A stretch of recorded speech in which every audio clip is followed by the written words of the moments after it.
You have seriously got to be kidding me. Check this out. So the player base said that during the 1.5 season split, they did not want to get a rank reset in competitive, right? And guess what the game devs did? They gave us that. Everybody got to keep the rank, right? But now everybody's bitching about it. Let me read you this. Marvel Rivals players are caught in the middle of a ranking drama that has the community questioning its decisions, causing a flurry of competitive chaos. The game's developer, NetEase, recently made the contentious announcement of a mid-season rank reset for Season 1, which was scheduled to take place on February 21st, 2025, and would result in a 4-tier reduction for players' hard-earned rankings. Players were quick to voice their disapproval, seeing the decision as a cruel punishment for their hard work in the game's competitive mode. In response to the negative feedback, NetEase scrapped the reset and promised to keep ranks intact while adding new incentives, such as the Invisible Woman's Blood Shield skin and the free Human Torch skin. There's a free Human Torch skin? What? I didn't hear about that. I gotta go check that out. However, weeks later, a startling twist has surfaced after Season 1.5 went live, as some players were remorseful about their efforts to roll back the reset. Some now see what was once celebrated as a community triumph as a lost chance to re-energize the fight and even the odds. And long story short, what's happening is that people who are in GM level or above, even I guess you can even say diamond, are complaining about the fact that there's a bunch of players that got hard carried by their friends on Smurf accounts who just sat there after they got their rank, and then they sometimes jump in to play rank to try to see if they could rank up by themselves, and they're getting placed in actual GM players' teams, and you're costing them their game. That's what the issue is going on here. And I can see that.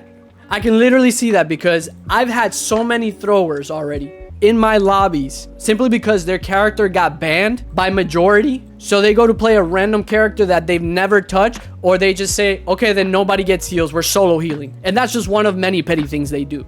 And not only does skill deteriorate at this high level or this type of rank, right, when you're in higher levels, GM plus, I would go ahead and say, because you get these players who were obviously coddled all the way up to this level that don't have it, not even just the skill for it, but the mentality, the competitive mentality to be able to go into a higher stress environment without wearing their emotions on their sleeves and just crumble under the pressure. So then they re-engineer their brains into a goldfish bronze mentality, and that's how you get men children. Some people have even come up with the argument that the only reason that people are getting to higher ranks is because they're either content creators or streamers that have all the time in the world to do this. And I think that's just the biggest BS. We even had somebody come into one of our streams and do that. But like, let me tell you something.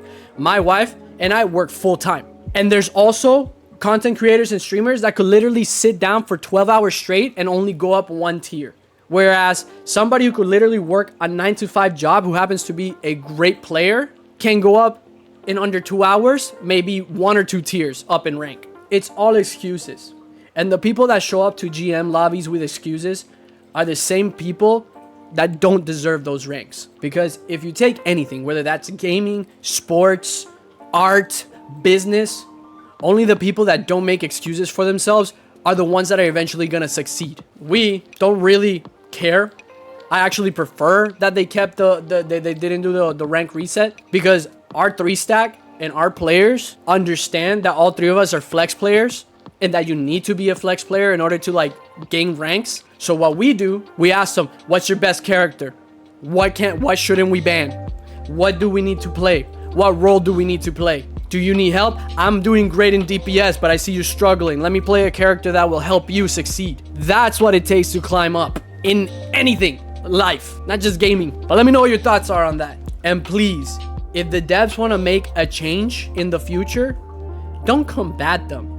They're doing this team is doing a phenomenal job. I haven't seen a game this clean and this well polished in a while, with instantaneous bans from like people who are smurfing, throwing, cheating. They got a great support team, dude.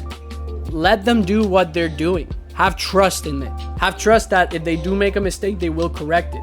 like what they did when their servers went down. Everybody got $2 free. And I had somebody that was telling me about in one of my videos about how the latest Spider-Man skin was not cheap and was not free. And I literally had a few people come back into my comment section and be like, yo, you were right, bro. Like, I saved up and I got this skin for free, man. I'm so happy with this skin. It's my favorite skin for free, dude.